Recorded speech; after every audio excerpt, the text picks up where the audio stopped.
Hola, saludar a todos los que se conectan o empiezan a ver esta clase. Mi nombre es Jorge Barros, soy médico familiar y médico de cuidados paliativos. Eh, en la clase de hoy vamos a ver un poco el tema de cómo manejar el dolor en nuestros pacientes paliativos. Mi idea es poder definir un poco qué se trata el dolor y cómo se percibe, cómo lo clasificamos, qué lesión puede ser útil para poder definir después y establecer las mejores estrategias de manejo, eh, algunos elementos de dolor neuropático y por último una pequeña breve palabra de cómo o qué utilidad podemos tener de evaluación de pacientes con demencia y que pudieran tener dolor. No me voy a, la clase en particular no va sobre dolor crónico no oncológico ni como fenómeno de patología crónica avanzada, sino que está más que nada o fundamentalmente enfocada en pacientes con un dolor oncológico. ¿Ya? Entendemos siempre el dolor como esta experiencia sensorial que es desagradable, ¿no es cierto? Y que se asocia a algún tipo de lesión, ¿ya?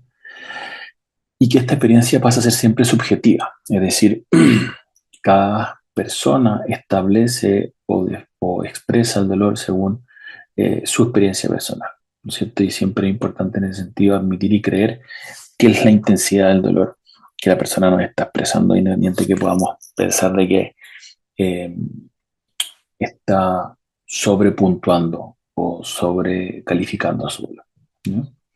En general, en cuidados paliativos frecuente, casi 9 de cada 10 personas con cáncer avanzado lo tienen, pero también es frecuente en otros pacientes que son susceptibles de cuidados paliativos, pacientes con insuficiencia cardíaca, pacientes con enfermedad pulmonar, con enfermedades renales crónicas terminales también pueden experimentar dolor, por lo tanto, bien transversal a nuestro quehacer paliativo, si bien ahora nos podemos enfocar más que nada en el dolor oncológico. Es una, es una problema común. Personas con cáncer, en general, más del 57% de los pacientes en hospicio o 74 pacientes en una unidad ambulatoria experimentan dolor, ¿ya?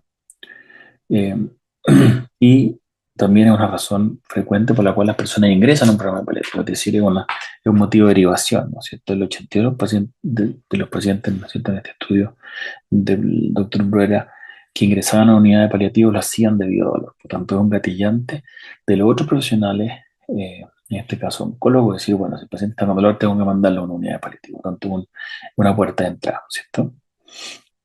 Y que incluso puede estar presente antes de que las personas fallezcan.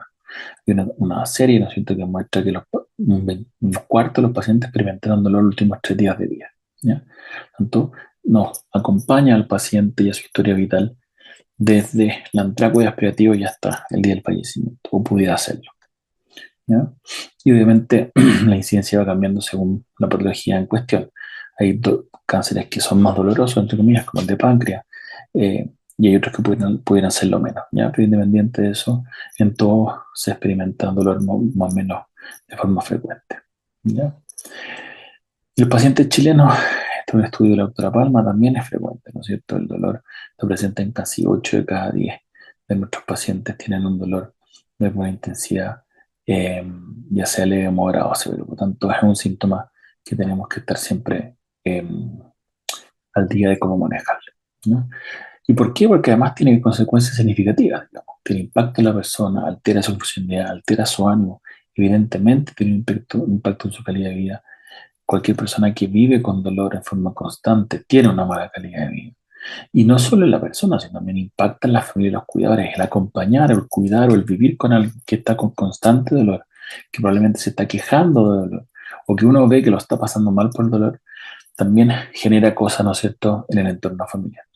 Y por su parte hay impacto en el sistema de salud. Son pacientes que en general utilizan más recursos, van más a los servicios de urgencia o tienen más consultas ambulatorias. Por lo tanto, tienen una búsqueda constante de alguien que les ayude a aliviar sus síntomas, por todo lo anteriormente mencionado. Y muchas veces nos pasa que es poco reconocido o algunas veces mal manejado, sin los medicamentos adecuados o sin los ayudantes necesarios para que se pueda tolerar el tratamiento analgésico. Siempre es importante tener en consideración o tener a la vista de que el dolor físico es una parte del sufrimiento total o dolor total, ¿ya? Nunca verlo como un todo, sino siempre verlo como una parte de. ¿Por qué? Porque eso nos permite tener siempre en perspectiva de que el dolor físico está relacionado a algún tipo de sufrimiento psicológico, algún tipo de sufrimiento espiritual o algún tipo de sufrimiento social que pudiera estar interrelacionado. Y eso nos tiene que abrir la visión de no quedarnos solo con que el dolor físico responda a analgésicos, sino que puede responder o puede necesitar o requerir intervenciones de otro tipo para poder ser bien manejado. ¿Ya?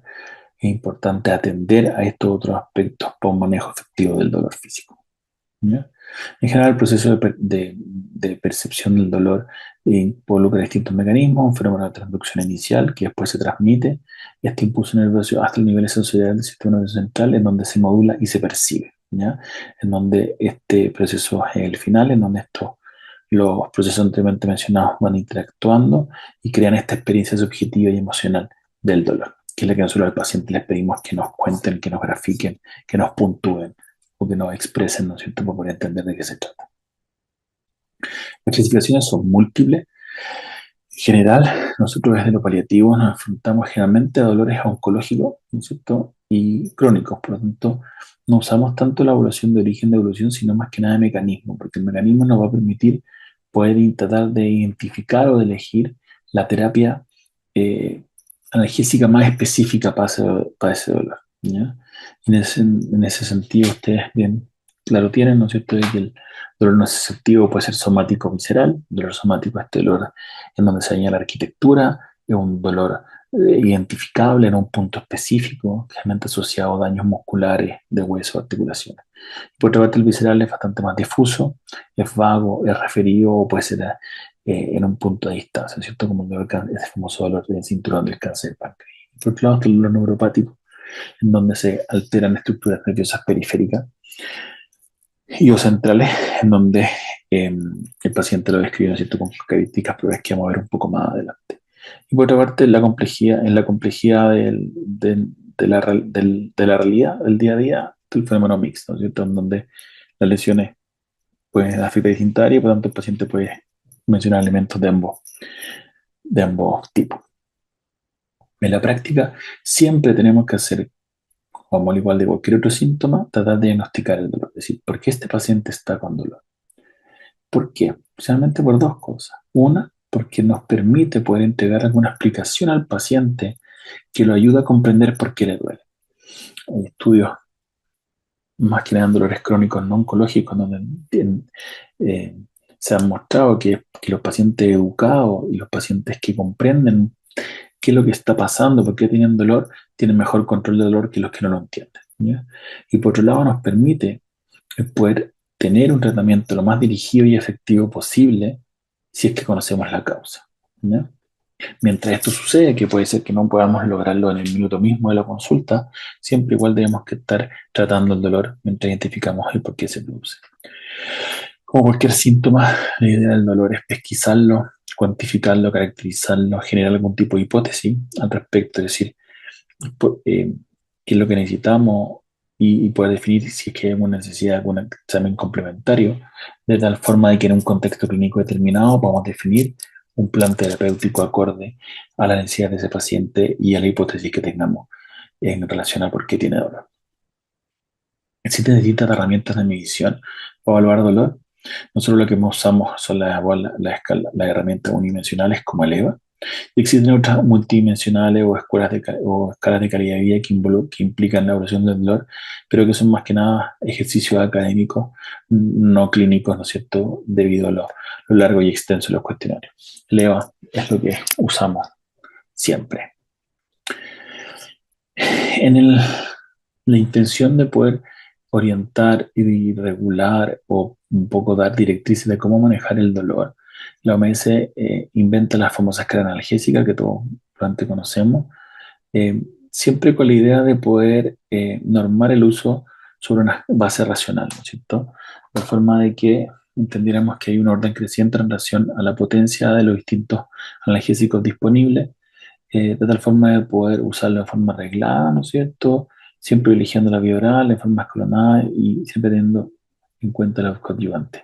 Ese modelo escalera ha mutado un poco en el sentido que hoy se aplica más la lógica al ascensor, es decir, yo puedo partir en escalones más altos o en pisos más altos de analgesia si es que la intensidad del dolor así lo amerita, ¿ya? No tiene mucha lógica pensar en que para pacientes con dolores severos yo voy a partir con un escalón analgésico 1 y voy a esperar tener buenos resultados. Lo más probable es que ese paciente con dolor severo necesite intervenciones con opioides potentes para poder tener un buen control de sus síntomas, ¿ya?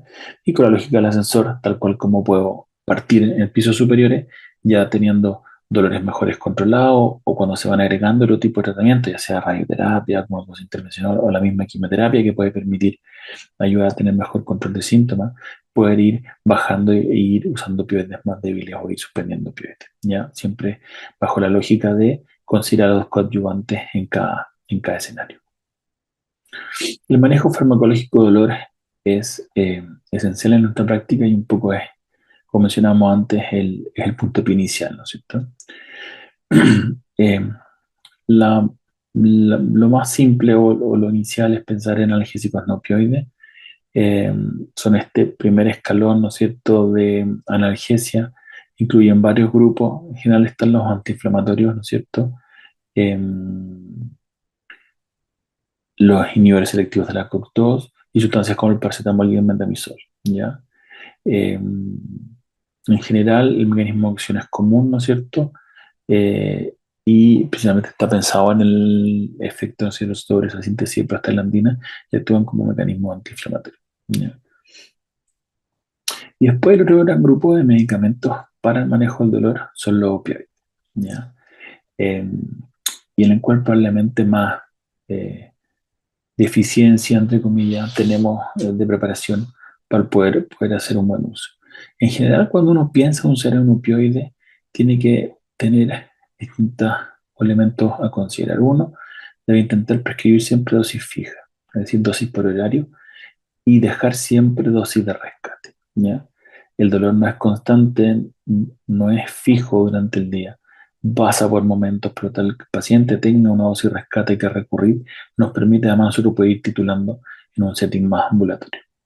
Siempre tratar de hacer una titulación lo más individualizada posible. Si bien todos los medicamentos tienen dosis sugerentes de inicio, la titulación va a ir cambiando de persona a persona.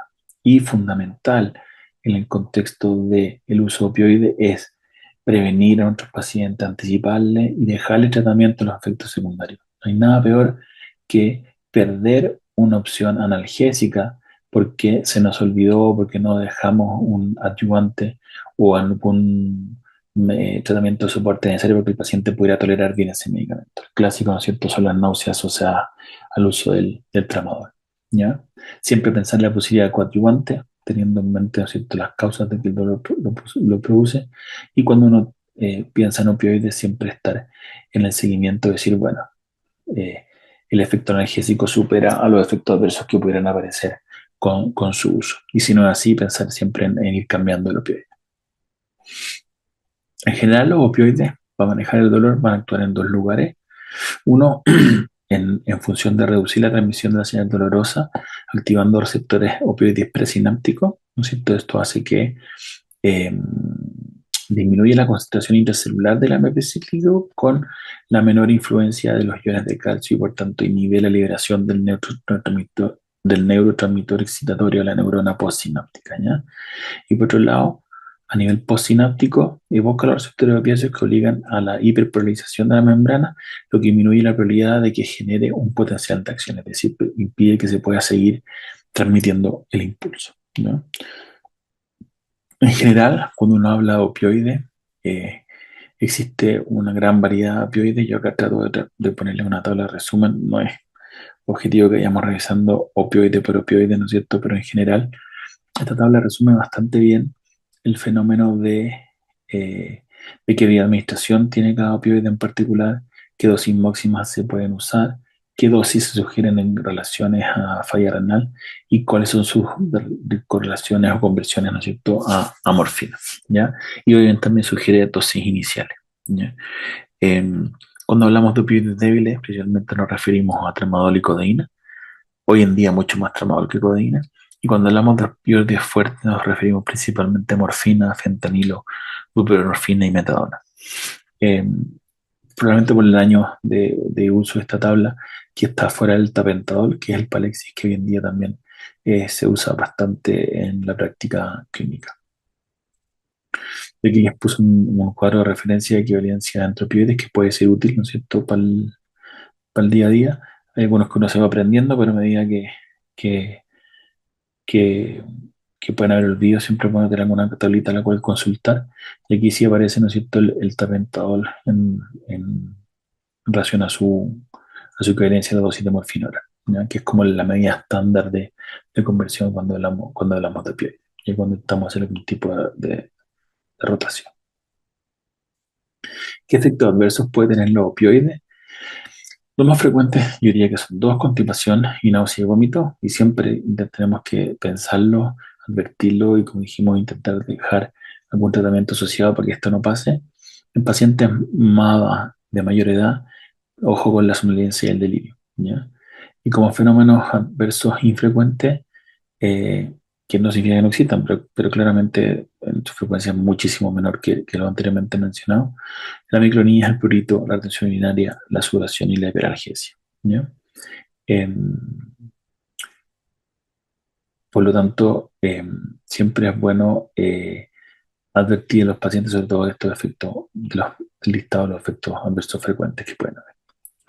Y dentro del efecto adverso grave, el gran susto siempre cuando uno deja opioides, el fenómeno de neurotoxicidad, que pasa a ser este síndrome, ¿no es cierto?, en donde hay síntomas neuropsiquiátricos que se describen en relación al uso de opioides: alucinaciones, sedación, mioclonías, convulsiones, ¿ya? Y ahí lo que hay que hacer apunta a disminuir el opioide o derechamente rotarlo.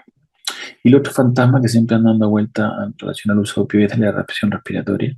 Si bien entendemos y sabemos que el efecto del opioide existe sobre los centros respiratorios del glucocerebral, por eso lo usamos para el manejo de la disnea, el dolor en sí pasa a ser un antagonista natural de esta depresión respiratoria, ¿ya? Por lo tanto, en la práctica no es algo que veamos tan frecuentemente, eh, ya que lo anteriormente escrito hace que este fenómeno de depresión respiratoria es poco probable que sea clinicamente significativo. Cuando sí lo vemos, o cuando sí puede ser clinicamente más significativo, en pacientes que están en fenómenos de sedación, especialmente en donde hay uso concomitante de benzodiazepina en dosis alta o de algún otro tipo de relajante muscular que pudiera aparecer, ¿no es cierto?, una disminución de la frecuencia respiratoria. Pero eso es un setting bien específico de pacientes hospitalizados que están probablemente en un fenómeno más de final de vida. Y por otra parte, el gran problema que tienen los países del hemisferio norte, principalmente Estados Unidos y Europa, y también un poco Australia, apunta a los fenómenos de adicción, ¿no es cierto? Nosotros en cuidados paliativos, debido al tipo de paciente que vemos, sobre todo el paciente oncológico, que es donde más opioides dejamos, eh, probablemente o muchas veces por un tema de tiempo de sobrevida no alcanzamos a ver estos fenómenos, pero no quiere decir que no existan. Y hoy en día, con la existencia o la búsqueda de la universalidad de los cuidados paliativos y la transversalidad del dolor en distintas enfermedades no oncológicas y de pronósticos más largos, probablemente vamos a empezar a verlos más en pacientes de nuestra consulta. Por lo tanto, tenemos que tener ojo a estos tres fenómenos, ¿no es cierto? Uno es el chemical coping, que es esta dependencia que tiene el paciente, más que al fármaco o la sustancia en sí, es a tener el acceso a la dosis que le corresponde, ¿no es cierto? Son pacientes que no hacen mal uso del fármaco, no usan más fármaco del indicado, no hay que hacer ajustes ni entregar recetas a mitad porque algo se perdió, sino que el paciente necesita tener certeza de que va a tener su dosis o su receta para poder seguir comprando el medicamento o que ese medicamento se le va a seguir siendo entregado para su estabilidad psicológica, ¿no? Y por otro lado, vienen los fenómenos de adicción y pseudoadicción, que son fenómenos que se confunden, que muchas veces no reconocemos y que claramente necesitamos siempre estar atentos porque va a requerir la intervención probablemente de algún equipo de salud mental que nos pueda ayudar a manejar estas situaciones. ¿Ya? Sobre todo si lo que vemos es un fenómeno de adicción en donde el uso compulsivo y continuado del medicamento no tiene control y trae, ¿no es cierto?, daño al paciente o a su entorno, ¿ya? En general, eh, cuando hablamos de terapia del dolor, ¿no es cierto? Hemos hablado de los medicamentos no opioides, de los opioides, y hay un grupo importante de analgésicos adyuvantes, ¿no? O coadyuvantes. En general, la dexametasona es un corticoide, ¿no es cierto?, que ayuda en algunos escenarios puntuales, como por ejemplo en fenómenos de edema cerebral o medular, o en linfagitis carcinomatosa, que puede ayudar o tener un efecto analgésico, ¿ya? Ojo con el efecto crónico nomás que esto pudiera tener. Y por un lado, los fosfonatos pudieran tener un rol en el dolor somático secundario de metástasis ósea, ¿ya? Tienen utilidad súper demostrada en el tema de las fracturas y el dolor, si bien la evidencia no es categórica, pudieran tener algún rol. Y por otro lado, existe el analgésico adyuvante en el contexto de dolor neuropático. ¿Qué es el dolor neuropático? El dolor neuropático tiene dos definiciones, una en el año 94, en donde la Asociación Internacional del Dolor la definía como un dolor iniciado causado por una lesión primaria o difusión del sistema nervioso. Y esa definición se actualizó en 2008, en donde se plantea que este dolor aparece en el contexto de una, o como consecuencia directa de una lesión o una enfermedad que afecta al sistema somatosensorial, que puede ser lo periférico y que tiene distintos grados de certeza diagnóstica, ¿ya? En general son cuadros clínicos bien característicos donde el dolor se localiza en un territorio de un nervio o en un dermatoma, tiene un área de representación cortical y tiene características variables. Puede tener elementos positivos como es quemazón, como descarga eléctrica, ¿no es cierto? Que puede ser continuo o en forma paroxística. Y por otro lado, ¿no es cierto? Las alteraciones sensoriales de este territorio en general se expresan como una respuesta exagerada, ¿ya? O disminuida frente a un estímulo determinado. En general, cuando usamos o cuando queremos evaluar o diagnosticar, tenemos distintos test, y este es el DP4, que es un test que se usa para poder definir, ¿no es cierto?, si el paciente tiene un dolor neuropático como es que son cuatro preguntas en donde se van evaluando distintos síntomas que pueden ser positivos o negativos. El diagnóstico del dolor neuropático siempre se hace en base a la clínica, en base a la historia y el examen físico, y siempre es importante considerar la regresión que este puede tener, la distribución, si hay signos positivos como aloínia, hiperalgesia, o negativos, ¿no es cierto?, como pérdida de la sensorialidad o debilidad o atrofia, ¿ya? Y obviamente si es que la duda persiste desde el punto de vista clínico, pueden aparecer distintos exámenes neurofisiológicos, pueden ayudar a confirmar en el contexto de alguna duda en particular, pero en general lo usamos poco en el setting paliativo, ¿no? Más lo usan más los neurólogos en escenarios, ¿no es cierto?, no oncológicos. El tratamiento del neuropático debe ser multidisciplinario, ¿no es cierto? Hay alteraciones no solo en la esfera física, como hablábamos antes, sino también elementos del ánimo, del sufrimiento emocional y muchas veces dolor total. Tenemos que tratar de que sea individualizado y siempre tenemos que intentar tener o aterrizar al máximo las expectativas de los pacientes. La literatura es bien mezquina en ese sentido y considera como aceptable un 30% de disminución de dolor para decir que una intervención sobre un dolor neuropático fue relevante o fue exitosa. Y eso, si lo transformamos a clínica, puede ser bien poco relevante para el paciente. Por lo tanto, tratar de ajustar expectativas nos puede ayudar a tener no solo un mejor vínculo, una mejor relación médico-paciente, sino que también un mejor resultado en el tratamiento.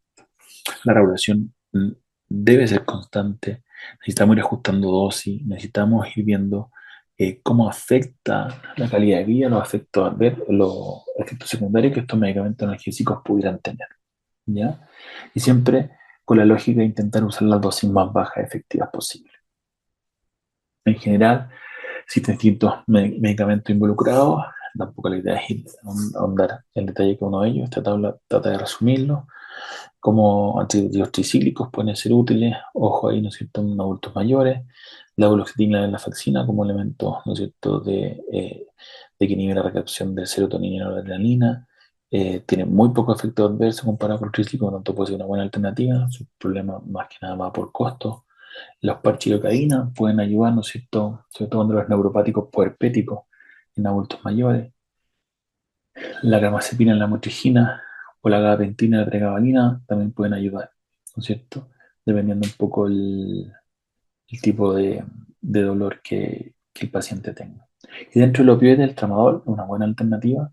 Eh, en general no es algo que dejemos de primera línea, sino que puede ser ya pensando en una segunda línea o cuando derechamente hay un dolor neuropático asociado a enfermedad oncológica, puede ser una buena alternativa probar con tramadol. Y el otro y dentro de los opioides, ¿no es cierto? Específico para el manejo de dolor neuropático, el tapentadol tiene un rol importante y el mejor de todos ellos es la metadona, ¿ya? Sobre todo cuando la intención del dolor es muy potente, la metadona es el opioide de elección, además de los otros tratamientos que mencionamos en el cuadro. Siempre se menciona la existencia de este cuarto escalafón, ¿no? De decir, bueno, en teoría tenemos siempre una cartita bajo la manga, que es pensar en tratamientos intervencionales en pacientes que tienen dolores intensos que no han sido capaces de responder de forma adecuada a la analgesia habitual o que, por otro lado, son pacientes que no han podido tolerar el tratamiento con analgésicos habituales, ya sea opioides principalmente. Y ahí alternativas hay muchas. Siempre lo ideal es poder contar con algún equipo de dolor intervencional que pueda participar en algunos casos puntuales a los cuales poder pedir apoyo o ayuda si es que el fenómeno así lo necesita, ¿ya? Es una herramienta súper útil que en un número de pacientes puede ser súper relevante para mejorar la calidad de vida, ¿ya? Por lo tanto, intentar sus centros si es que no los tienen y ven la posibilidad de que haya, tratar de generar ese vínculo, digamos. Muchas veces son equipos que están más pensados para lo agudo, para lo postoperatorio, y no se piensa mucho en el paciente paliativo, y, y a veces puede marcar la diferencia. Por último, llamo de pequeño, eh, de pequeño comentario, ¿no es cierto? Eh, Cada vez más nos va a tocar ver más pacientes con demencia y probablemente los pacientes con demencia también tienen dolor, ¿ya? Este es un desafío esencial porque nuestra labor de evaluar síntomas, y en este caso dolor, se basa en la información que el paciente nos entrega y estos pacientes no pueden entregar información, ¿ya? Eh, Sabemos que la demencia es un problema importante. Eh, Como ya mencionaba antes, evaluar y tratar el dolor de estos pacientes se traduce en un desafío, porque además es un estrés para la familia el no poder entender qué es lo que está pasando, si es dolor o no es dolor. Eh, y la literatura además nos plantea el desafío de que nos dice, ¿saben qué? Ustedes como equipo de salud lo infravaloran y por lo tanto lo subtratan, ¿ya? Por lo tanto, tenemos un grupo de personas que lo está pasando mal, que tiene alterada su calidad de vida por algo que no estamos haciendo, ¿ya?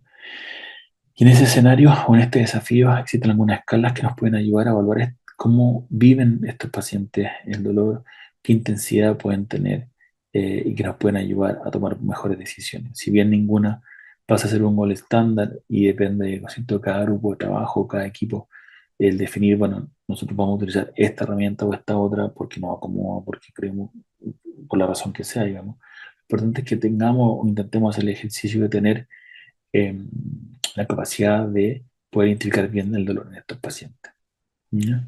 El PNAID probablemente es de las escalas más conocidas y más usadas para el manejo del dolor o para evaluar el dolor en pacientes con demencia. Evalúa 5 categorías, las cuales les pone puntaje. Cero, ¿no es cierto?, es que es normal o que no está no hay dolor, y a medida que más puntos tiene, ¿no es cierto?, es más intenso el dolor y también llega a un máximo de 10, ¿no es cierto? Tiene una lógica un poco elevada en cuanto a lo numérico, pero va evaluando otras cosas. Evalúa la respiración del paciente, cómo vocaliza, qué presión facial tiene, qué lenguaje corporal tiene, qué capacidad de alivio tiene. ¿Ya? Por lo tanto, es una herramienta que puede ser útil en este setting particular de paciente. Y a modo de conclusiones o puntos relevantes a considerar, es importante que entendamos que el dolor es un síntoma importante eh, y transversal, ¿no?, de nuestro quehacer en los cuidados paliativos y que es parte del sufrimiento total que pueden experimentar nuestros pacientes, eh, ya sea en escenarios oncológicos o no oncológicos.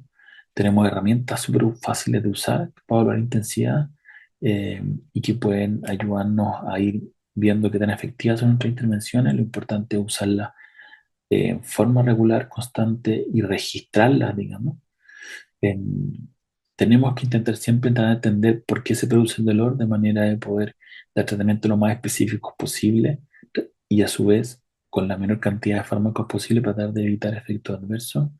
Si bien la escalera fue un esfuerzo de la década del 80. Hoy en día la lógica nos apunta a que debemos entender esto como un ascensor.